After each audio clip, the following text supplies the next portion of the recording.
plans for a bonfire of EU laws by the end of the year. The government had pledged to review all EU-derived legislation and either keep them, scrap them or change them within the next 12 months.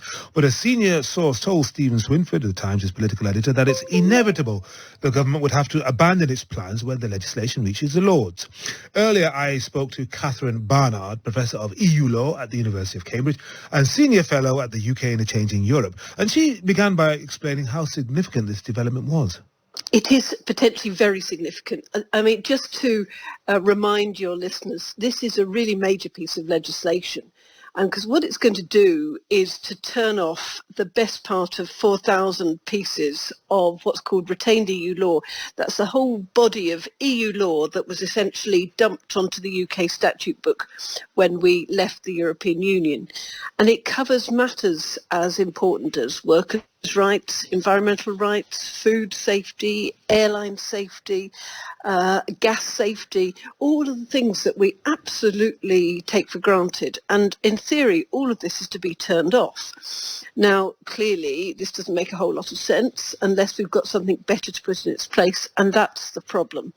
Because at the moment, the government's planning to turn the whole lot off, and it hasn't got anything to put in its place.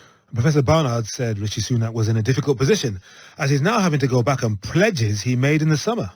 The bill itself does actually allow the government, by regulations, to say, actually, we're going to keep the following pieces of legislation. And they can either keep it indefinitely or until 2026. And what the Times is reporting is that 3 government departments, which have the biggest job to do, that includes DEFRA, the Department for the Environment, and BEIS, the Business Department, are going to say, right, we're going to keep all of our laws till 2026, and then we'll have more time to review them and work out what we're going to replace them with. Others are saying, well, the House of Lords is just going to try and stop all of this altogether. Rishi Sunak, on the other hand, is in a very difficult position, because you might remember during his leadership campaign over the summer, he said he was going to get rid of all retained EU law within 100 days. And that 100 days took us to pretty much now, and it's still on the statute book.